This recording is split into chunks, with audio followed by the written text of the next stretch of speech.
Come on now. It's the after party. You know where to be and how to be after them Seahawks play a game. Call your friends, subscribe, share this video. It's a party. Get you some coffee, get you your adult beverage, juice, whatever you need to do. Sit on down with the family, all good, because it goes down. Participation is important because we're going to need to hear from you. So, it's the reset, everybody. It's the reset after party. Come on, call your people now. We got all kinds of stuff, and you see it. We got some party tonight. Let's go. Let me go through it. First of all, y'all been seeing George Holani out there, right? You know what I had to do? I had to bring George's agents in here, NFL agents. The first one right here on the couch, Henry Organ. What's up with you, boy? What's up with you, baby boy? I appreciate you having me. Oh, you know it. You know it. Welcome into the party. And then, look here. I'm going to get into his government name. They call him Big Al. Sometimes we call him Big. He's also. So both of them are George's agent. Yeah. Big, what's up, man? What's up, G? First of all, did you enjoy yourself at the game today? Oh, man, I loved it. Yeah? First time in the stadium. Yeah, okay, first time, okay. Yeah. Well, look, let's get to it. I want to talk about some things right now. You guys are always across, the National Football League. You guys see other teams. You came here today. You saw George Holani, which is your client. Also, Easop Winston Jr. is also your client. But before we start talking about your clients, before we talk about all of that, I want to talk about Geno.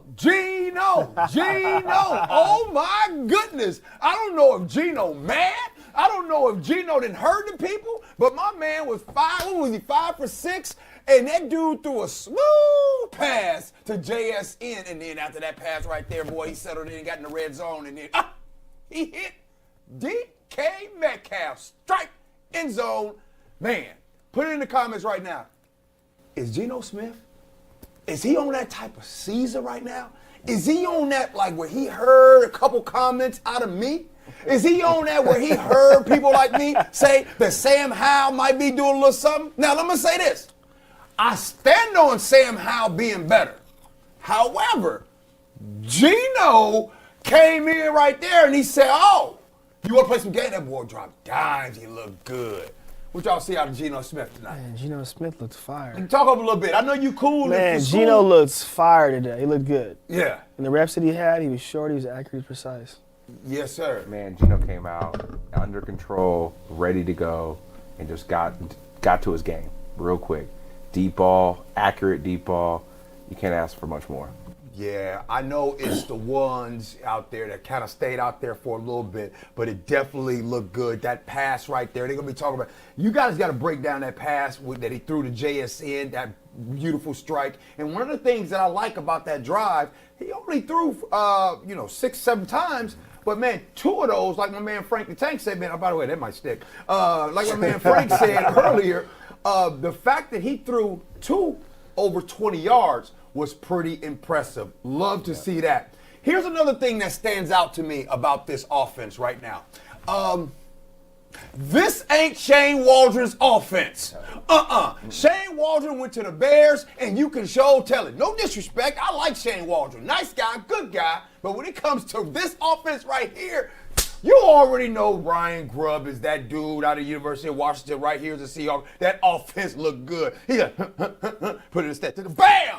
That's how it went right there. Ryan Grubb is that dude. That offense goes right there. Now, I'm going to talk about the running back room right now. I think I got a chance today to talk to Kenny McIntosh's family, his parents. Shout out to the McIntosh family. It was beautiful meeting you guys. You guys have seen what I have said about Kenny McIntosh. We've been wanting to see what's been going on, and we saw it today. 56-yard strike. You guys got to know anything about Kenny McIntosh at all? He probably knows more than me, but, Kenny's a good back. Yeah. I do like his game, but I just wonder, okay, with the backs they currently have, is he a fit in this system? Is it George and Kenny in 2-3 years? What does it look like? Right? Yeah. I like what he's doing. I like what Kenny McIntosh. Well, first of all, the reason why Kenny McIntosh is that person in the neighborhood that didn't get a chance to come outside. You know what I'm saying? And finally, when he came outside, you're like, man, you that good? So finally, folks are getting the opportunity to see what Kenny McIntosh is all about. That stiff arm he had was vicious. Oh, Speaking of, sorry, I cut you off. No, My God. He stuck his arm right through his chest and grabbed his heart and kept running. Mm-hmm.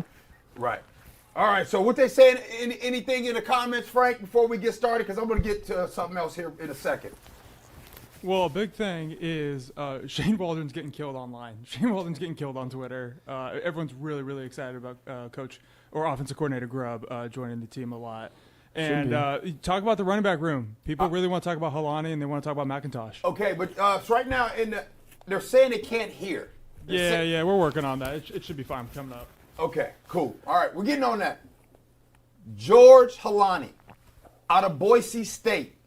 Folks are saying his name often. You guys saw him out there. He did really well today, I thought. Got a touchdown. Pass pro, I thought was excellent. You know what I mean? Pass pro was excellent. So what I mean by pass pro, I mean sometimes them running backs out there, they can tote the rock, but they can't block. And quarterbacks don't like that. Quarterbacks like it when the running back can be able to block in that way. First of all, Big, I'll come to you. Obviously, that's your client. Yep. What was it that you saw about George out at Boise State? I mean, he's a Boise State guy, true and true, right? Yeah, he's hardworking, blue-collar mentality. He just wants to show up every day and work hard. But then on the field, when he's working hard in that pass pro, I think they play with that no block, no rock mentality. And he knows he wants the rock, and so he knows he's got to put his face mask in someone's chest and protect the quarterback. George is a quiet kid, Hen. George is a real quiet kid, but he's a good kid, though. You know what I mean? But you kept telling me. You said, I'm telling you. Even before the combine, you kept telling me. You were sold on George Holani from the very beginning. You said, watch. If a team better draft him. They better draft him. And when he didn't get drafted, what happened? What was your thoughts when he didn't get drafted? What was on your mind? So when you get down to like the 7th round, me and Big Al were in the office evaluating the teams and the boards, and we knew we wanted a very high guarantee for him to protect him, right? Because he's a really good back. So when me and Big went through the process, we were looking at what room could he fit in, what room would he do get in. Of course, he had a 30-day visit here to Seattle. I knew they liked him, and I knew that they had a need. They didn't draft it back, and that's kind of their philosophy. So there was room. But I thought that George would just fit that room, and I thought Ryan Grubb would be an excellent coach for him. I mean, Ryan Grubb had a lot of love for him last year. I'm assuming that he probably got in the transfer portal, but that didn't happen. Right. So, I mean, George is in a great situation with a team where he can dominate. Yeah. So he gets here. What's some of the things that he's been saying since he's been here? I mean, I know you guys talk to him regularly. I know you can't tell us too much, but we fans, we want to know because here's the thing. I'm going to tell you guys right up front, all right? Yep. When it was shorts and T-shirts, and I was going out there and I would see George, they wouldn't really give him reps like that. Which is understandably so. That's not his game. You know what I'm saying? But when them pads came on, I came out to practice, I said, oh, he getting a little bit more reps. What changed? He's a football player. That's all that changed. You went from two-hand touch, walk through to football. The dude's a gamer. I mean, you just watch his last college game. So many people opted out of the bowl game. He didn't. He decided, I'm going to go out there, finish on a high note, and went out there for like 200 yards against UCLA. The dude has a game and a knack for it when the lights are on. Okay. For me with George always falls forward.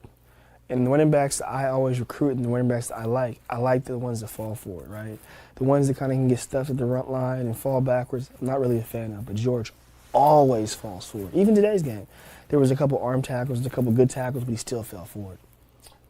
Before I go to the wide receiver room, yes, we're going to be talking about the wide receiver room because actually one of their clients is in that room as well. But I think the wide receiver room is a topic that a lot of us are talking about. I do want to talk about the offensive line. Big, that is your expertise on the offensive line. You have been watching the Seattle Seahawks. Tell us what you see on that offensive line. Maybe tell us about anybody new that you like. Your thoughts. I mean, I thought the first group went out there and just tried to get in a rhythm, get the same 5 guys to play in a rhythm, play in a sync, see it all the same the way.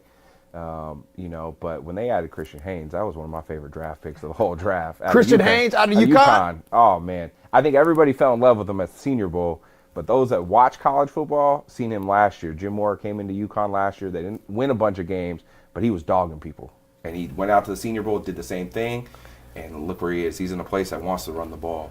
You know what I mean? So hold on. Wait a minute. Hey, hold on. We got somebody that was on Christian Haynes, because I ain't going to lie to y'all. I didn't know who Christian Haynes was until the Seahawks drafted him. So you saying you've been following Christian Haynes? Oh, yeah. Man, he had a crush on that dude. That was one of my draft crushes. I wanted to recruit that kid. He's big, he's strong. When he puts his hands on you, it's over. And if you pull up the receipts from Twitter, go check out the Senior Bowl, watch his one-on-one clips. Oh, man, that kid was stonewalling people, puts his hands on you. It's like bear paws. Boom. You can't do nothing.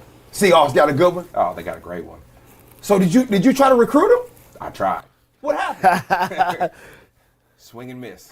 But I'm back at the plate for the next one. I love it.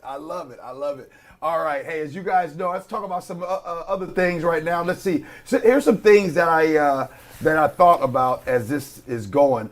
I want to real quick before I go to the wide receiver room. I do want to go into the quarterback room, right? As we all know, the three quarterbacks that we've been talking about, of course, Geno, Sam Howell, and P.J. Walker. Let me go into the beginning of training camp, and let me take you guys into what I saw already at the beginning of the season. When we first went in, Geno Smith was far and above, way ahead of everybody in that quarterback room. Geno Smith was incredible.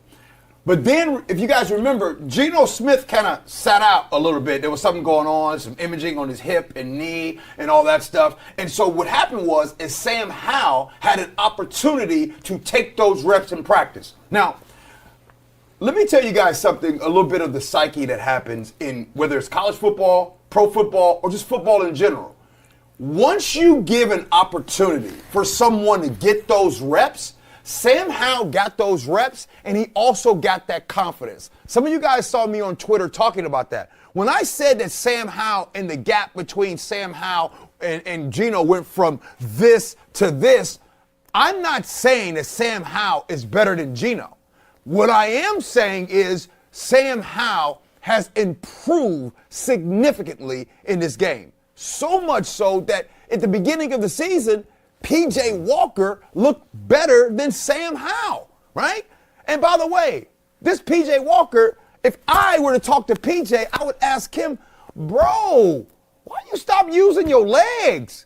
You're a prolific, you are an athlete, man. Sometimes you got to go out there, you got to move the chains, move your legs and all that. So I thought that Sam Howell kind of eclipsed that as well. You guys have watched Sam Howell. You've seen a little bit of him. Your thoughts on Sam Howell? I'm a football nerd, so I like Sam Howell. You got to remember, Sam Howell was sandwiched between Mitch Trubisky, first-round draft pick, and Drake May, first-round draft pick in North Carolina, right? Sam Howell went out to Washington and took a bad team and made them kind of good. I mean, call it what it is. I mean, Washington Commanders, they were not very good at football. No. But, I mean, he was a bright spot for them, and then they traded for him. He's going to do something. Okay. It's just he had to get his feet wet. Like you said, that confidence is big to close that gap. All right, I'm going to go to some of the comments. Let's see what you guys are talking about right now. G is Geno's ultimate hype man. And he should be. Kia Wong says that. Let's see what else some of you guys. By the way, I will be coming to the chat to see what you guys say. You guys break up some good points, we will bring it in. Let's see. Kia Wong says blue shirt providing quality commentary, but can we get his mic volume turned up? Hey, my guy Frank is working on that as well, with no doubt. All right. Mystic Barking Cow says, happy for D. Eskridge and his kickoff return. Okay, y'all. That was nice. Let's talk about it. In the chat, we need 6. That's what they're going to take probably. 6 wide receivers in that room. Okay? Now, I'm going to need y'all help. We're going to talk about this. They're going to be making a team next week. Let's go. DK, lock. Tyler Lockett, no pun intended, lock. JSN, that's 3, lock.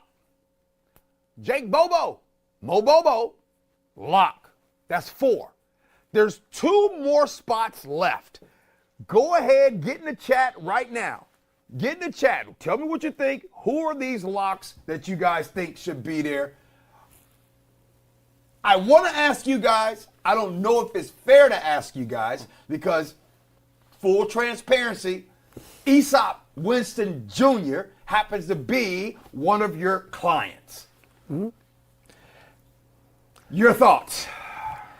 I think the last 2 spots, they're not locks, right? It's going to be who knows the playbook the best and who's made the most plays. And I think Aesop Winston has made the most plays this preseason, and he knows the playbook better.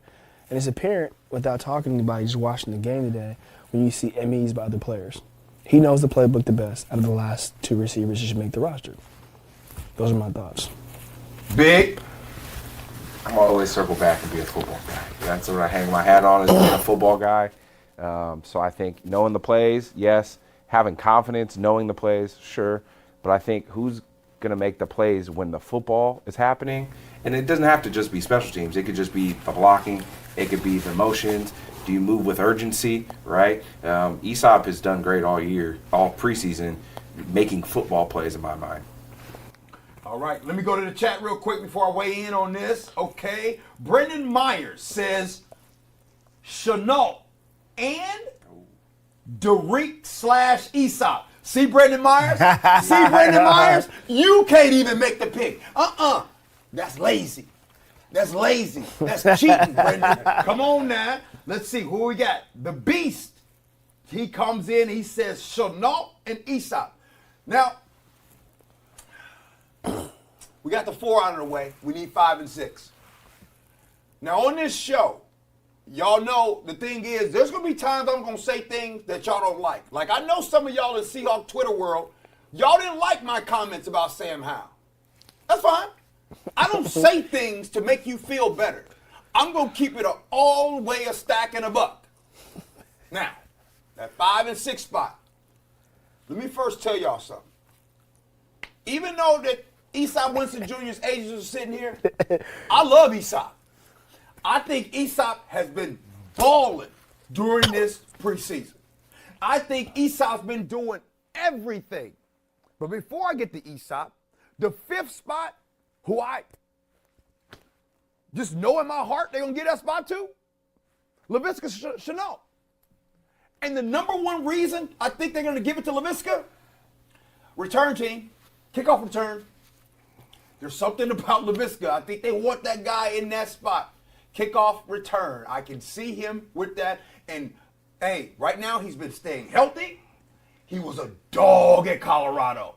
Like, if you are college football, look up Laviska Shenault Jr. And even you're shaking your head, Big, and you know he was a dog. He was a Think about dog. how many times they give him 5 sweep this preseason. They're not just throwing him the ball. You know what I mean? Just trying to make him, here's the ball in your hands, go crazy with it. Mm-hmm. So I'm saying. So let me go to the set.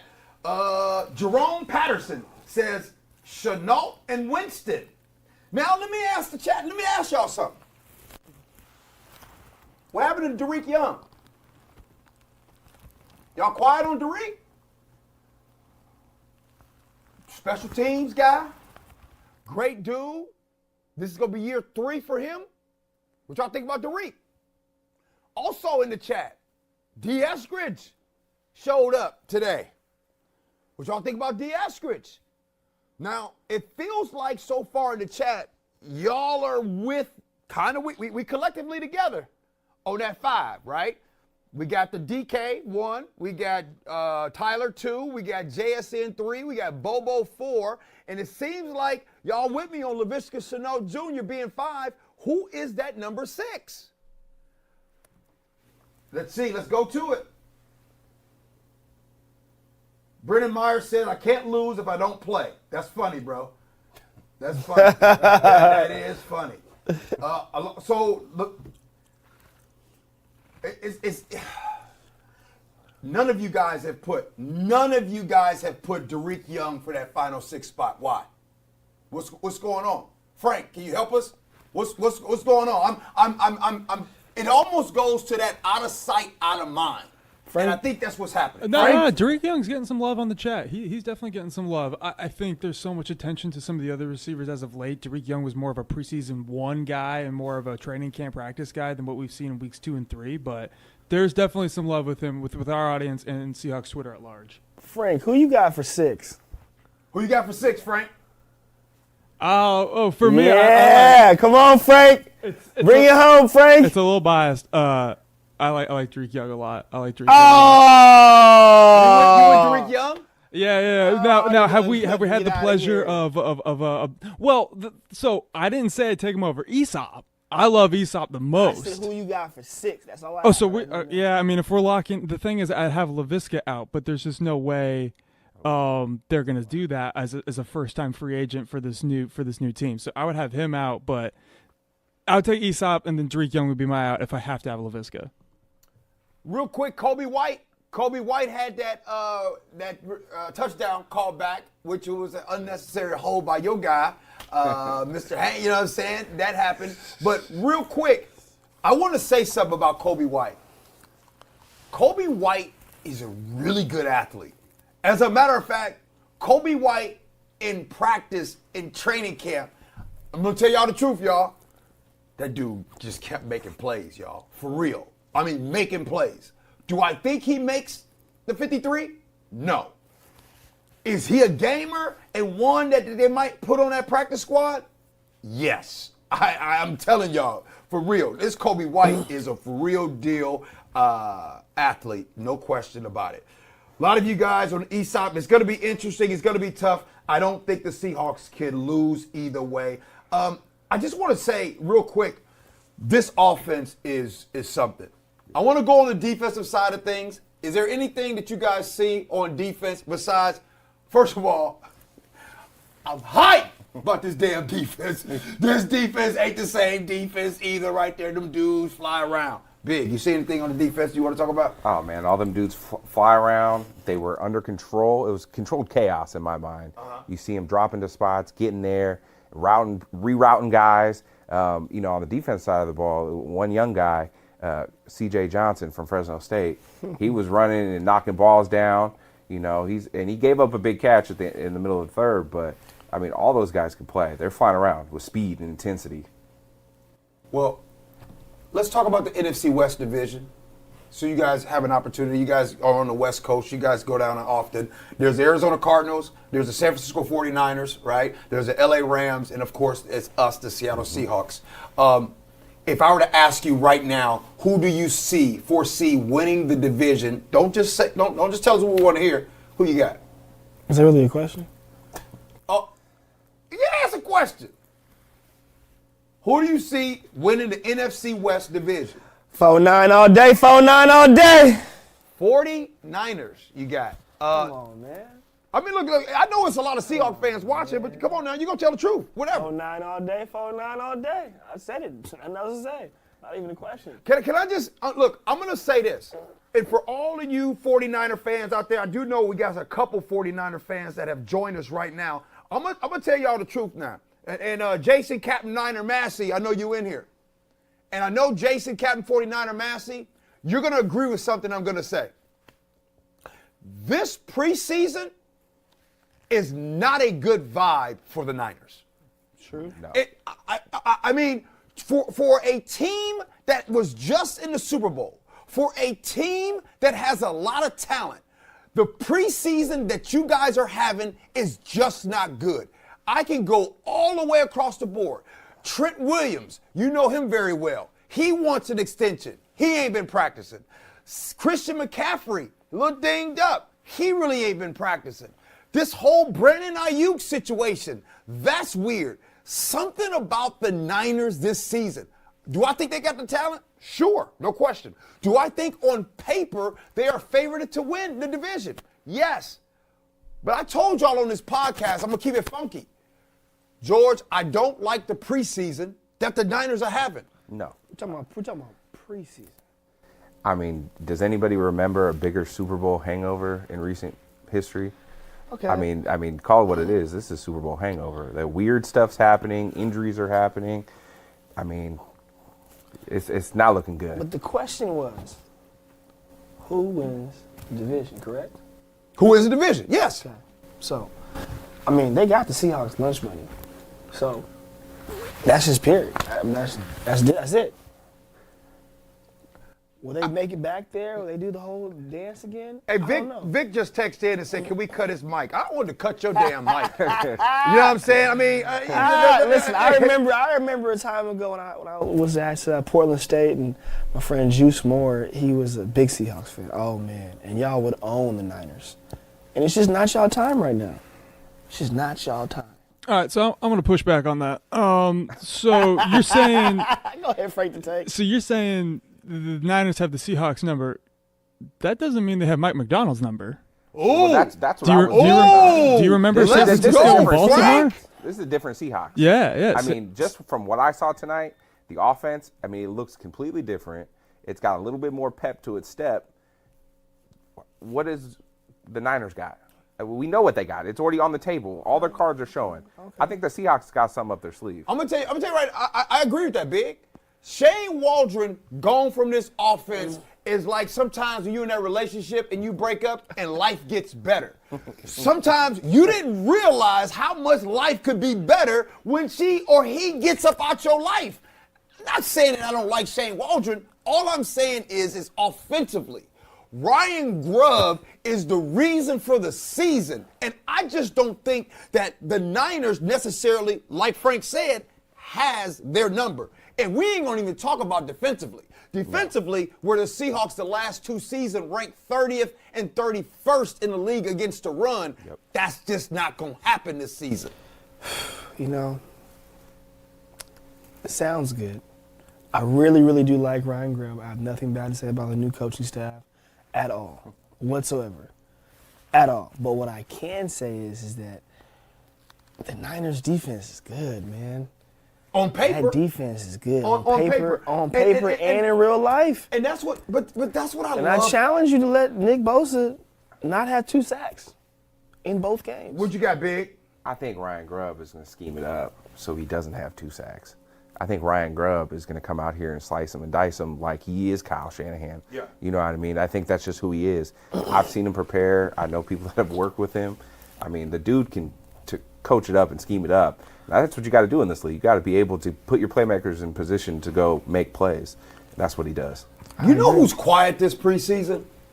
Hit it in the chat. And make sure you guys are sharing this video. But the Arizona Cardinals have been very quiet this preseason.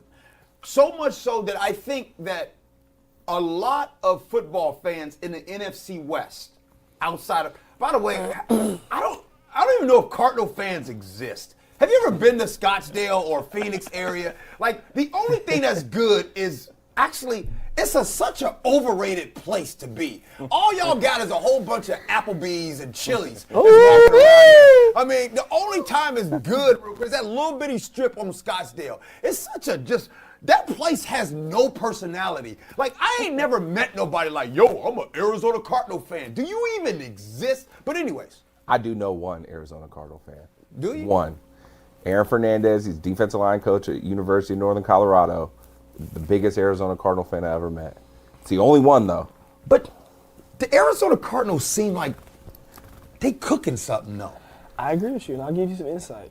Okay. During SP week, I saw all of the Cardinals' offensive team come to UCLA and practice for 3 days. Really? Helmets, too. Mm-hmm. It wasn't publicized, it wasn't documented, it wasn't talked about.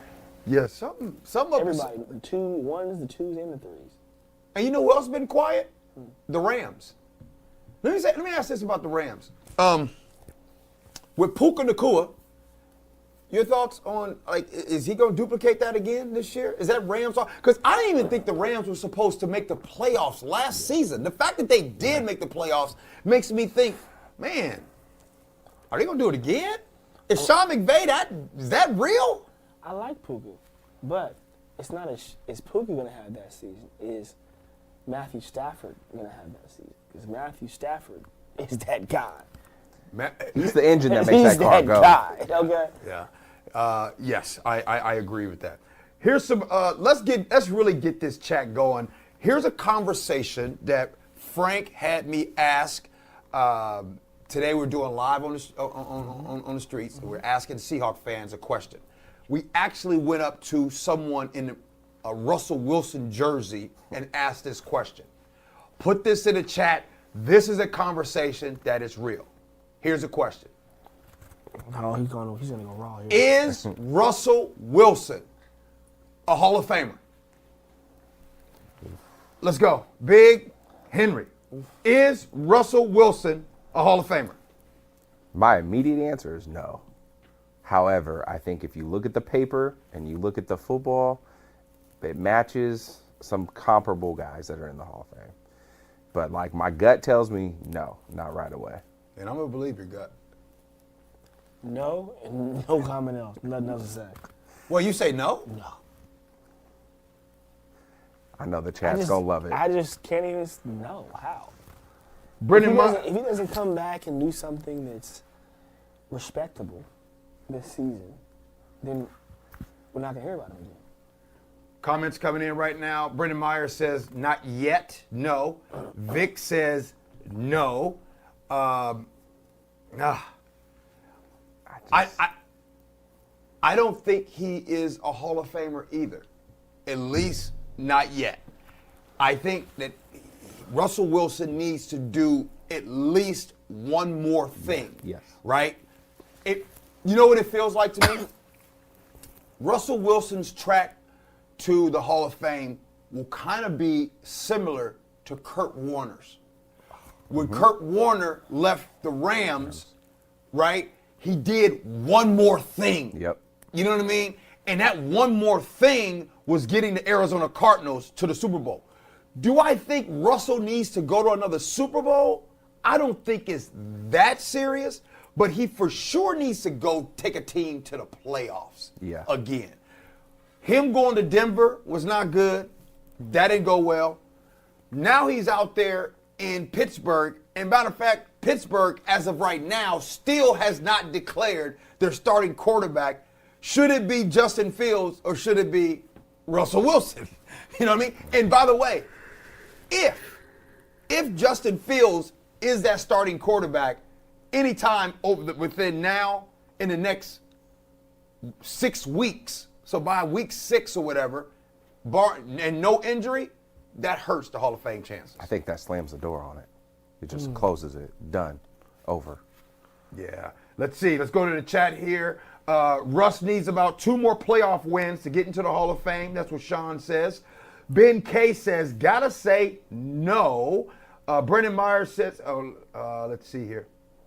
Okay. So that's pretty decent. I can't believe all three of you guys are out on Russell Wilson being Hall of Fame. He has accomplished something that I think is super impressive. I call it the John Madden. The John Madden is 100 wins in 10 years. So John Madden's famous for doing that, and he actually did it in shorter seasons. In a 10-year stretch, Tom Brady had 138 wins, Peyton Manning had 124 wins, Brett Favre had 118 wins, and then there's Russell Wilson with 113. Only 3 quarterbacks have had more wins than him in a 10-year period. I got something for you. I'm about to charge you up, Frank the Tank. We're not seeing eye to eye right now. Is Drew Bledsoe in the Hall of Fame? Hell no. Nah, definitely not. So why are we talking about Russell Wilson getting in the Hall of Fame? Because Bledsoe ain't on my list. Wait a minute. I know, but like, I'm just saying, like, real quick. like, You compare Russell Wilson and Drew Bledsoe? might as well. Fam. He threw a game. Fam. He threw a game losing interception and ruined the entire The Seahawks chat really legacy. wants your mic off now. Yep. Like, Bro. like, what are we talking about? The Like, chat, hey, we're talking about. I'm coming in with the hot. We're talking about Russell Wilson becoming a Hall of Famer. Russell Wilson reminds me of the guy that gets his jersey hung in the rafters, but never gets over the hump to be with everybody collectively. Yeah, he's definitely a Seahawk legend. Yeah. You know what I mean? He's definitely somebody whose jersey's going to be in a ring of honor. But the Hall of Fame, look, in all due respect, and I will say this. I'm going to tell you this. As far as mentally tough, as far as like you could always count on him, grateful for what he did when he was here with the Seattle Seahawks. Russell was a dog. But to get into that special class of the Hall of Fame, I really believe that he's going to have to do at least, somebody said that, I can't remember who it was, 2 playoff wins definitely is going to be probably what it takes. That helps. Well, that's not happening this year. I think he was a hero, but not a legend. Oh, that's the clip right there. That's the clip right there. That's the clip. Hey man, before we get ready to close this up, agents, is there any topics that you guys would like to bring up? Anything that's being talked about, not being talked about in the agent world and all that kind of stuff? Because you guys cover all the stuff that's going on with these things.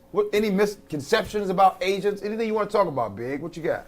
I mean, I think the biggest misconception is that we're all just hungry for money and that you don't care about the player and that type of thing. But the way that I see it, I treat this as if I'm a football coach. I watch the tape, I get to know the person, I recruit the person, and I build the relationship. And then I'm able to get on here, I'm able to go talk to a GM about football and about how good of a person this is and why he fits your culture, why he fits your scheme.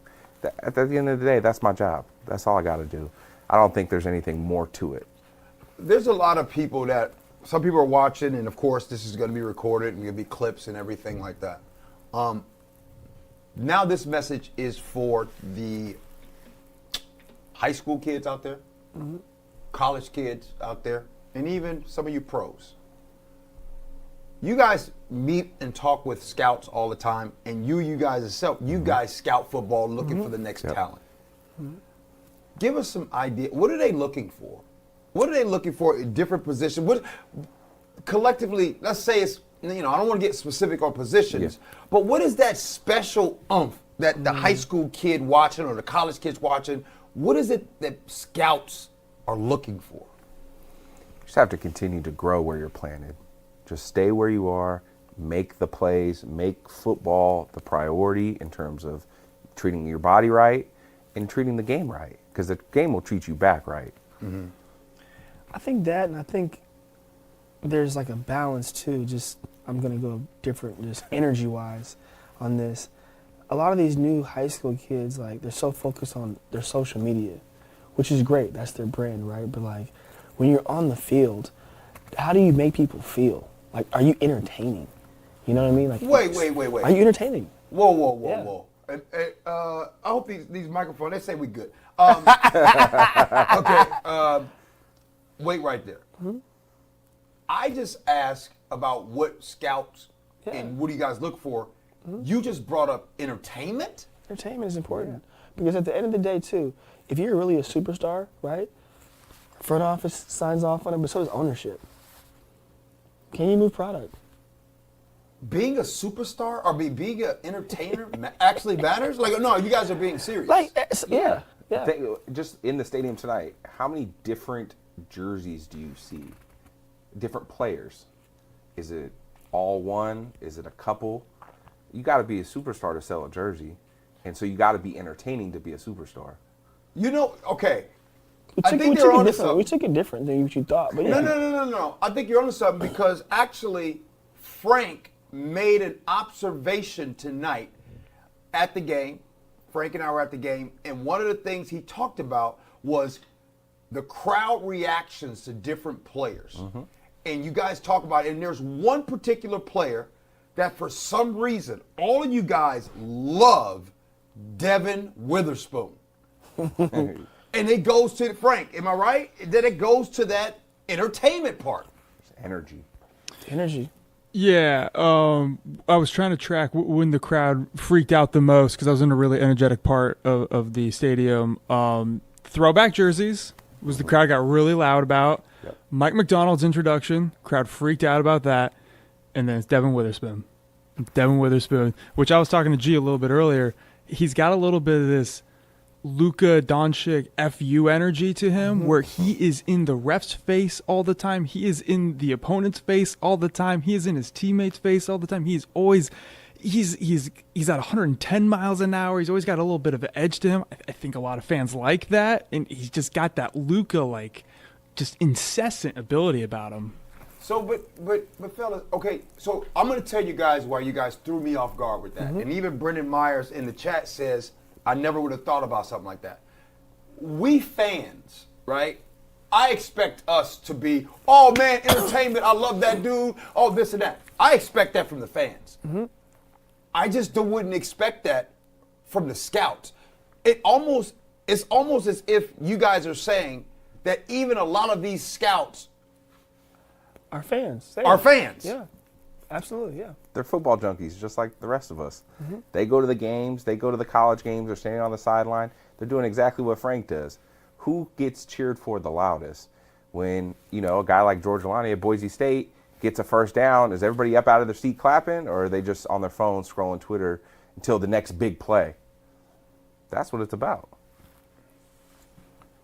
That's a very interesting take right there. I would have never thought something like that. But people cheer for those people because they like them. They're likable. Nobody cheers for the person that's a jerk. So bringing it full circle, how much are you liked, right? Like, okay, wait. So you're saying that that's a factor too, absolutely. whether or not you're liked or not. So you guys will go see these players. Yeah. You go find out, ask some questions about them. If this player's good but unlikable, that kind of drops on your chart. I'll throw you off the chart, right? I don't have to have a tier ranking like a team. No. I just don't have to represent you. I don't have to represent you at all. I'll take you off. Take you off the list. For what? If they don't like you, I'm not probably gonna like you. I mean, I'm gonna give you a shot and give you your own opinion, give you your own, your own shot at it. But no, like, for what? Why? If I don't like you, what, is it gonna be fun to make money with you? No, it's not. Wow. Hey, this is some very interesting stuff right there. I just never would have thought like something like this as far as the entertainment, being likable, being things that both you, scouts, look for when it comes to these players. Think about this. Did you watch Hard Knocks, Giants? Yes. Brian Burns, right? Spider-Man, right? Yeah. Highest paid player. One of the highest paid players in his position. But if Think you about remember Hard Knocks, when they were talking about Saquon, came in and say, I'm going to have a hard time sleeping if we lose Saquon. He sells a lot of jerseys. Moves units, product, it's money. That's the entertainment right there. Yep. How does the rev share model work? Do you guys, let me ask you this. Do you guys think, not just the Seahawks, but collectively in the NFL, when there's coming down to a roster spot to be made, do you think sometimes NFL teams say, well, which one can sell more jerseys? Which one? Well, the bottom of the roster doesn't count, right? Like, that's not really what's moving your product, right? Yeah, So okay. that doesn't necessarily count. But maybe what player can I have to do more community service events? That might. But we're play in this part of it. TikTok era. Which player at the bottom of the roster is going to make a special teams play, get up and dance and do something viral, and then the Seahawks TikTok account now has 10 million views globally, not just in the Pacific Northwest. This is a business. At the end of the day. See, you know what? I think people listening to this right now, they're probably just like, yeah, whatever. All right. You know what I'm saying? Yeah, like I get it, they yeah. think that, but you're making a very good point, because if people don't think that clicks and follows and views matter, you are sadly mistaken. If that was the case, then no NFL teams would be on social media. Bingo. Right. And I'm the biggest football person there can be. I'm the football nerd, the X's and O's. I want to talk about the scheme, but like I also know that they have to have energy. They got to have juice, right? Coach Dickert over at Washington State right now, the big motto is, if you're juiceless, you're useless. If you're If you're juiceless, you're useless. If you ain't got no juice, basically, you're useless. So you got to have the juice every day. They have a competition over there. Who's got the juice of the day? Think about like a little apple juice box over there at Wazoo. So, it's energy. Energy is currency. Energy is currency. Love, yeah.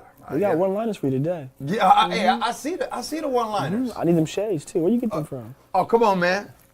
It's the Urban Eyes, baby. Urban Eyes out there in Kirkland, man. They take care of me. You know what I'm saying? Urban Eyes, this is for you. when you want to ride in the Benzo, get rid of your friends. Call him. I got you. No doubt, man. Well, I mean, I'm sure you guys will talk to George, and we'll see if he makes that team. Yeah, I hope he does for you guys' sake. I would hate for him to be a Niner. For y'all. Come on now. I'll say something hot, just something hot for the Kings. Nah, man. George is a Seahawks through thick and thin. He loves it here. George. But if he gets cut, don't think he won't get claims.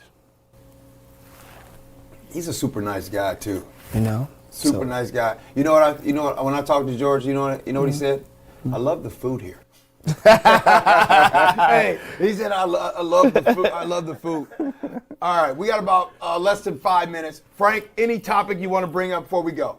We got about less than 5 minutes. Yeah, I got one. And before we do it, that is the fear with a lot of these guys on the offensive side, at least, getting cut. Aesop and Holani, where it's like, can we keep him on the practice squad, or is someone else going to swoop him up? G, you made a comment about the secondary earlier, and it's like they had to find a way to make a trade because they didn't want to just lose someone going out the door. All right, well, this is in classic Seattle worrisome fashion, but let's talk money a little bit before we go. There is already concern and talk about the people who are not on contract in 2026. The big one they want to talk about is Tariq Woolen. He's basically negotiating a contract through his play this year. There's a list here of Geno, DK, Lockett, Walker, Howell. All those guys aren't on the team payroll by 2026, and Seahawks fans by the third game of preseason, they're already talking about this. Jeez. Hey, That's a tough problem. Let me just say this. While it is a tough problem to have, it's a problem, in my opinion, when it comes to the NFL. I don't know how you guys think, but I'm going to tell you how I think. I don't care about 2026. I really don't. I just care about right now. Are they on the roster right now? Yes. That's all I care about. Because, man, the NFL can change in the blink of an eye. If you don't do well right now, your roster in 2026 ain't going to matter, right? Like this whole planning for the future, the beautiful thing about NFL football is it can happen right now. Your fate of your team can happen right now. And right now is this. Coach Mike Macdonald is the youngest football coach in the NFL. He's a new football coach. And I know Frank has some stats on what happens with new football coaches take over franchises. New coach theory. The new coach theory. Frank, what's that new coach theory, bruh? Every year there's some coach, it's happened for like the last decade, where a coach comes in, re-energizes the team, and they make the playoffs. And each time you think it's not going to happen, it always happens. Last year, even if Sean Payton doesn't even really count, he was just on a new team. He was the obvious choice. It was DeMeco Ryans. Ron Rivera makes the playoffs in his first year with Washington before that all fell apart. Every single year it happens.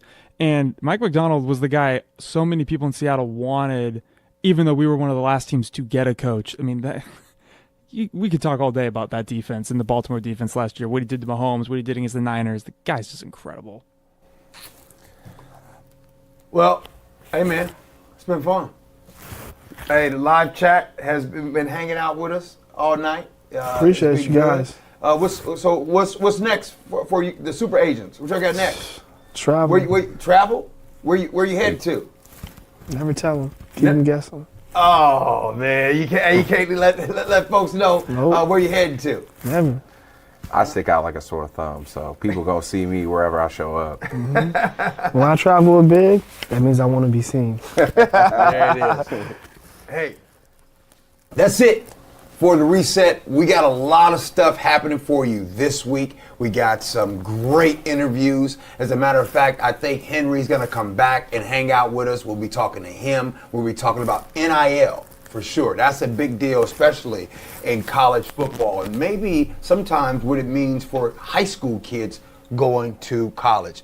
Also, Kate Scott, who is the play-by-play announcer for the Seahawks game and is also play-by-play for the Philadelphia 76ers. She's going to be joining us live in studio. And you know what? We're on a race to 3,000 subscribers. 3,000. That's where we're heading to. It's going to happen. And guess what? I got some goodies that's going to happen because you know what? First game of the season, week 1 is coming up. Feels like I might have to figure out how I can get some tickets as a giveaway to you. So look, it's been cool, it's been fun. Thank you for hanging out at the after party. I want to thank Henry Oregon. I want to Appreciate you. thank my man Big for hanging out with us. It has really been fun. Look, scale of 1 to 10, I'm at a 10 for this Seahawks season. I realize that maybe I shouldn't be this hyped, but I don't know any other way to be. One of the things that I've learned about preseason is this. We don't see a lot of starters, but even though if you don't see a lot of starters, you see the 2s and the 3s. Preseason, the wins and losses really talk about the depths of these different teams. It was a high-scoring game today. What does that mean? I mean, there's some depth out there. There's some guys that can actually get out there and make it happen. I have seen enough from the Seahawks team. 1, I think they're in good hands with head coach Mike Macdonald. 2, that defense is going to fly around all season long. 3, Ryan Grubb is that dude. That offense is going to be special. All you 12s out here, you know the expectation is high. There is no such thing as rebuild. There is no such thing as, oh, we're going to see what happens. The expectation is to win that division. Do I think they will? Yes. I do think they're going to win the division because I'm not sold on the 49ers.